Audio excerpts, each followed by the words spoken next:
নমস্কার বন্ধুরা, চলে এসেছি নতুন একটা রেসিপি নিয়ে। তবে এটা আজকে আমি বানাচ্ছি না, আজকে আমার ঠাম্মার রেসিপি। ঠাম্মাই আজকে রান্নাটা করছে। আজকে রেসিপি ইঁচড় চিংড়ি। তো প্রথমে ওই জন্য ইঁচড়টা কাটতে শুরু করে দিয়েছে, একদম ডুমো ডুমো করে মাঝারি সাইজে ইঁচড় আলু সব কিছু কেটে নিয়ে রেডি করে দিয়েছে। এবার তারপর কী কী মশলা লাগছে সেগুলো জোগাড় করা শুরু করে দিচ্ছে। এদিকে লাগছে রসুন ছাড়াচ্ছে, রসুন মানে পেঁয়াজ, রসুন, আদা, টমেটো যা যা প্রয়োজন মোটামুটি সব কিছুই রেডি করে নিতে হবে।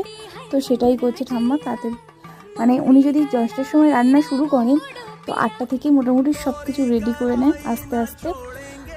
জিনিসটা বেশ ভালোই লাগে আমার, তো ওই জন্য ভাবলাম একটু শেয়ার করি তোমাদের সাথে। সব কিছু মোটামুটি মশলা রেডি করা হয়ে গেছে। এবার বাটনাটাও করে নিচ্ছে নিজের হাতেই। উনি সব কিছু যখন রান্না করে মানে করবে বলে মনে করেন তখন নিজের হাতেই সব কিছু করেন। তো এদিকে ইঁচড় আর আলুটাকেও সিটি দিয়ে রেখেছে, দিয়ে এবার কড়াই চাপিয়ে দিয়েছে শুরু রান্না।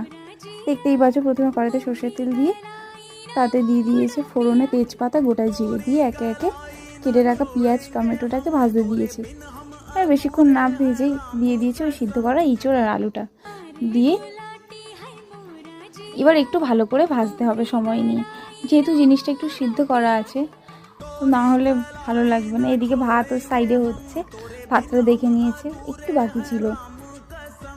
এবার নুন হলুদ দিয়ে বেশ ভালো করে ভাজার পর দিয়ে দিয়েছে বেটে রাখা আদা রসুন, তার সাথে বাটি ধোয়া অল্প একটু জল দিয়ে ভালো করে কষাতে হবে ব্যাপারটাকে।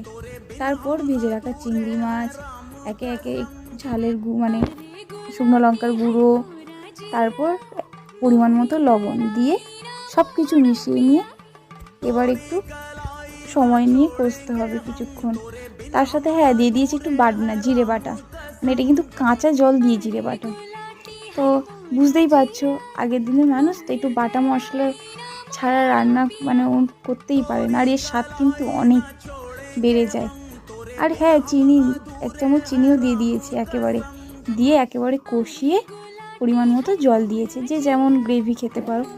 আমরা একটু মাখা মাখা ব্যাপারটা থাকবে তার জন্য একটু পরিমাণ মতো জল দিয়েছি, দিয়ে দেখতে পাচ্ছ ফুটে উঠে গেছে। হালকা গরম মশলা দিয়ে জাস্ট কিছুক্ষণ ফুটিয়ে নামিয়ে নিলেই রেডি। দেখো ইঁচড় চিংড়ি বা ইঁচড়ের কালিয়া কেমন লাগছে বলো, দারুণ না কালারটা? আর সত্যি কিন্তু অসাধারণ খেতেও হয়েছিল। তা